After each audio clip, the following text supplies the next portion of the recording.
bienvenue sur Elodie Beninha, donc pour cette vidéo, mon projet, le déshydrateur. Donc voilà, j'ai bien réfléchi et je vais craquer pour le modèle Sedona. Donc je vais vous le montrer en photo déjà. Donc voilà, ça se prend vraiment comme un mini four. Il est noir avec 9 plateaux et il a plusieurs particularités comparées aux autres machines de ce type là. C'est qu'on peut le faire fonctionner que la partie du haut ou que la partie du bas, vu qu'il a deux moteurs en fait à l'arrière qui permet justement de séparer en deux l'appareil. C'est vraiment super quand on a deux types d'alimentation qui cuisent sur deux différentes horaires ou deux différentes cuissons. On peut vraiment le faire en même temps, donc c'est très intéressant, même si au début je m'en servirais surtout pour déshydrater des fruits et des légumes pour mes lapins. Après, je pense vraiment m'en servir aussi pour moi et c'est pour ça que j'ai passé une commande sur Amazon. Donc j'ai attendu de la recevoir avant de faire cette vidéo. Donc voilà, ce sont 3 livres sur le déshydrateur, donc des recettes à faire grâce à son déshydrateur. Donc il y a certaines recettes qu'on peut faire aussi au four, mais le problème du four c'est qu'il ne conserve pas les nutriments et les vitamines des aliments. Alors que le Sedona a cette capacité-là de cuire à faible température et de conserver ainsi toutes les vitamines et les nutriments des aliments.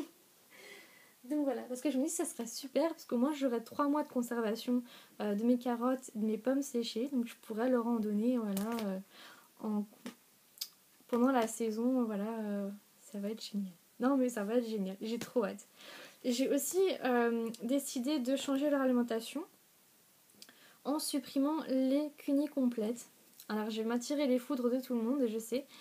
Mais voilà, pour moi la quantité que je leur donne, je vois pas ce que ça peut leur apporter. Si je leur donne des légumes et des fruits à la place, une alimentation plus saine, plus naturelle, je veux dire, il y en a déjà qui le font. Donc je pense vraiment supprimer d'ici la fin de l'année prochaine. Donc je vais vraiment y aller en douceur. Mais supprimer les cunis complètes parce que déjà ça coûte cher et puis c'est quelque chose de chimique. On comprend pas tout ce qu'il y a dedans, donc moi je veux supprimer ça. Voilà, c'est le mordicus, je supprime ça. Voilà. Et j'ai hâte de pouvoir leur faire des fruits, des légumes séchés maison parce que je saurais que dessus il n'y a pas de conservateur, il n'y a pas d'exhausteur de goût ou de trucs qui sont appétants ou voilà, enfin des trucs chimiques dégueulasses au possible qui ne servent à rien pour un lapin. Et même pour moi, je veux dire, ce sera génial de pouvoir faire ça comme apéro quand je reçois du monde au lieu des traditionnelles chips pleines de sel et de gras. Et ben là, je leur ferai découvrir qu'on peut manger des poires, des pommes, des carottes, même du melon déshydraté. Enfin, il y a plein de choses que je vais pouvoir faire, des aubergines et tout. Donc, ça sera super quoi. Mais après, c'est mon expérience même, je ne demande à personne de me suivre dans ce délire-là. Voilà. Je vais vous présenter vite fait mes autres achats. Donc, on a tout ça. Donc, il y a ces 2 livres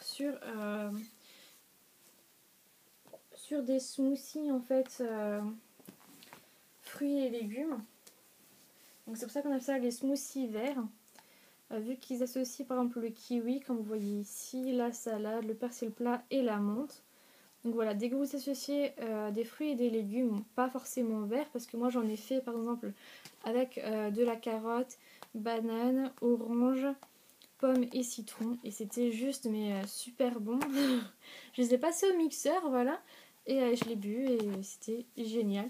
Et je me suis sentie riche, quoi, forte et tout, donc je continue à changer mon alimentation comme ça, supprimer tout ce qui est industriel aussi de ma vie et de mon alimentation. Mais petit par petit quand même, pas trop, parce que c'est quand même bon le chocolat. Voilà. Et ensuite, ce petit bouquin, j'étais vraiment surprise par la taille, j'avais pas fait gaffe quand je l'ai acheté, je me suis dit oh, attends, il est où mon livre pour les lapins? En fait, c'est un petit guide. Alors, le b.a.-ba des plantes pour mon lapin, c'est le titre qui m'a beaucoup intéressée, mais en fait, j'aurais dû mieux lire, je pense, la description. parce que c'est pas un livre avec toutes les plantes qu'on peut donner à son lapin. Il y en a, mais en fait c'est plus des recettes à faire pour avoir des produits naturels, des produits aux plantes pour nettoyer son lapin. Donc on a un produit pour les yeux, pour nettoyer les oreilles, le nez, pour aider les reins quand il fait un arrêt du transit et tout ça, à redémarrer le transit. Pour le stress, donc pour le calmer, le détendre.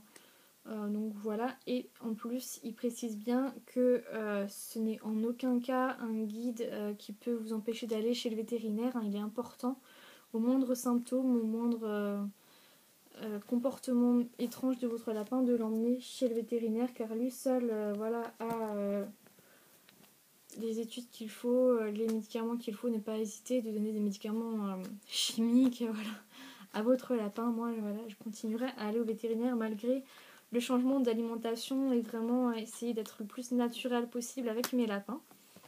C'est pour ça que vous voyez pas de vidéos où je les porte, où je les prends sur moi et tout. Ils sont sociables, mais ils sont pas non plus gaga quoi.